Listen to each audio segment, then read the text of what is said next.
Friends, যদি আপনি কোনো বিষয়ে চিন্তিত থাকেন, যদি আপনি কোনো বিষয়ে কষ্ট পান, তাহলে এই ভিডিওটা আপনার জন্য। আমরা প্রত্যেকে নিজেকে বদলানোর চেষ্টা করি। এর জন্য অনেক এফোর্ট দিই, অনেক অ্যাকশন নিই, কিন্তু আমরা আবার পাল্টে যাই, আবার সেই আগের জায়গায় ফিরে যাই। তারপর আমরা বুঝতে পেরে আবার অ্যাকশন নিই এবং সেখানে একটু টিকে থাকি।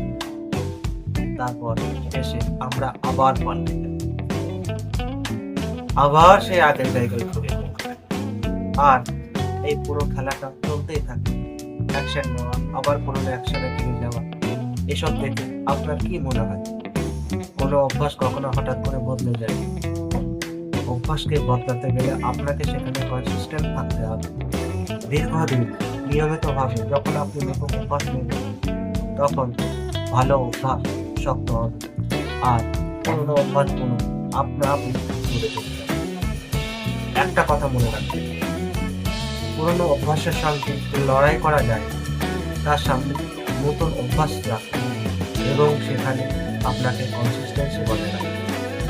দীর্ঘদিন নিয়মিতভাবে চেষ্টা এবং প্রচেষ্টার মাধ্যমে পুরোনো অভ্যাসগুলো দূরে চলে যায়, আর নতুন অভ্যাস আস্তে আস্তে ধীরে ধীরে শক্ত হবে। আশা করি আমার এই ভিডিওটা আপনাদের পছন্দ হয়েছে। আমার এই কথাগুলো ভিডিওর মাধ্যমে আপনাদের সামনে তুলে ধরার চেষ্টা করলাম, যাতে আপনাদের সমস্ত দুঃখ কষ্ট দূরে চলে যায় এবং মানুষ যে অসুবিধার মধ্যে আছে সেগুলোকে কাটিয়ে নতুন একটা দিশা পায়। তার জন্যই এই ভিডিও। তো এই ভিডিওটা আপনি বা আপনারা বেশি থেকে বেশিরভাগ মানুষের কাছে পৌঁছে দিন।